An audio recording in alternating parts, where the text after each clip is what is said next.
Hi, I'm Anna, and welcome to the D5 Audible cheat sheets. Fortified wines often look simple on the diploma syllabus. One unit, a handful of regions, familiar names. But in the exam, they trip people up, not because the facts are hard, but because the logic isn't clear. These D5 Audible cheat sheets are designed for that exact problem. They are not lessons, and they are not region summaries. They are revision tools for diploma candidates who already know the material but want to recall it cleanly, causally, and under pressure.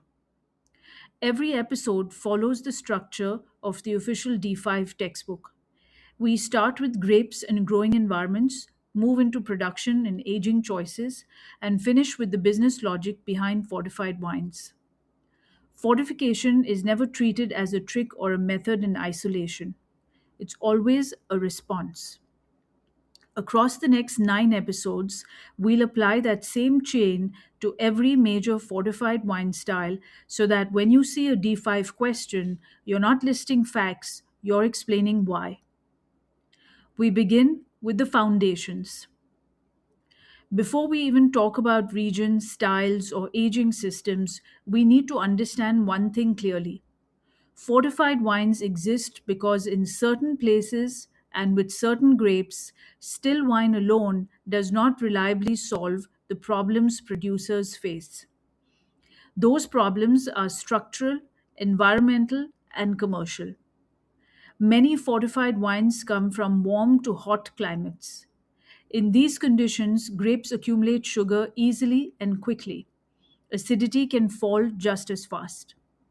If all that sugar is fermented to dryness, the result can be wines that are high in alcohol but lack balance or freshness. In other cases, sugar levels are so high that fermentation struggles to complete at all. At the same time, wine has not always been made for immediate local consumption. Historically, it needed to travel, often long distances, and survive storage without modern temperature control or hygiene. Microbial spoilage and instability were constant risks. Fortification developed as a solution to these combined pressures.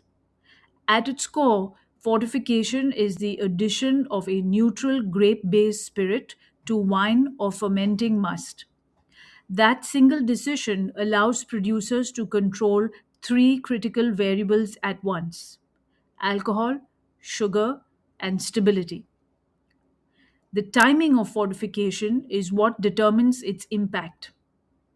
When spirit is added during fermentation, the sudden rise in alcohol inhibits yeast activity. Fermentation stops before all the sugar is converted to alcohol, leaving residual sugar in the wine. The result is a naturally sweet wine with elevated alcohol and increased microbial stability. When spirit is added after fermentation has finished, there is no sugar left to preserve. In this case, fortification raises alcohol and improves stability, preparing the wine for long aging or transport rather than sweetness. These are not stylistic choices made in isolation, they are responses to grape composition and climate. Fortified wines are also defined by how they age. Higher alcohol allows wines to tolerate oxygen exposure that would spoil most still wines. This makes deliberate oxidative aging possible, leading to deeper color, savory and nutty aromas, and softer texture over time.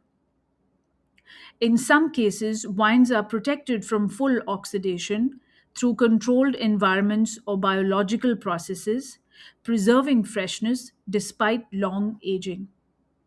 In others, heat is deliberately introduced during aging to accelerate chemical reactions, creating stability and flavor profiles that would otherwise take decades to develop. Underlying all of this is a clear business logic.